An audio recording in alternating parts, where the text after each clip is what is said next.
সাহরিতে একটি ভুল করলে আপনার রোজা বাতিল হয়ে যাবে, রোজা নষ্ট হয়ে যাবে। এই রোজা শুধু না খেয়ে থাকাই হবে। আমরা অনেকেই সাহরিতে একটি ভুল কাজ করে থাকি।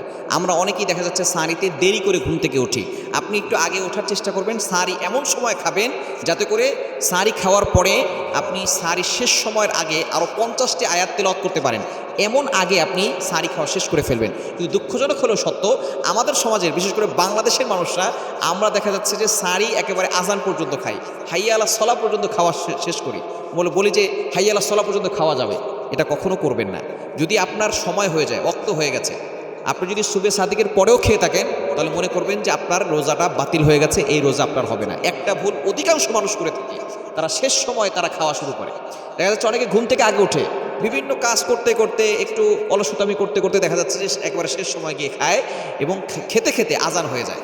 যখন সময় হয়ে যাবে তারপরে যদি আপনি খান, তাহলে আপনার রোজা বাতিল হয়ে যাবে। এই জন্য অবশ্যই সতর্ক থাকতে হবে আপনার রোজা যাতে করে নষ্ট না হয়ে যায়। আপনি এত কষ্ট করে রোজা রাখছেন, রমজান মাস আবারও আমাদের কাছে হাজির হয়েছে।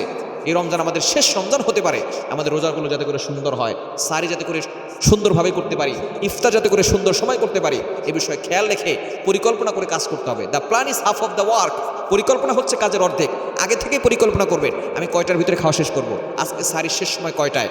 এমন সময় যদি সারির শেষ সময় হয়, তার 10 মিনিট আগে আমার খাওয়া শেষ হবে। এরপর আপনি আল্লাহর কাছে দোয়া করতে পারেন। কারণ তাহাজ্জুদের সময় দোয়া করলে আল্লাহ তাআলা সেই দোয়াটা কবুল করেন, অ্যাকসেপ্ট করে নেন।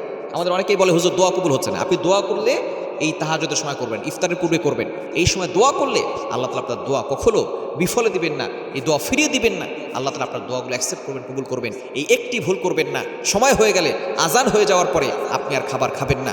যদি খেতে খেতে আজান দিয়ে দেয়, যা খেয়েছেন বাস অতটুকু এনাফ করে দেন। এরপরে আপনি একটু পানি খেয়ে নেন, তারপরে সাথে সাথে আপনার খাওয়া বন্ধ করে দেন। আপনি এটা করে নেবেন, তাহলে দেখবেন আপনার রোজা সুন্দর হবে। কিন্তু যদি আপনি আজান হয়ে গেছে তারপরও খেতে থাকেন, তাহলে দেখবেন আপনার রোজা কিন্তু হবে না। এই রোজা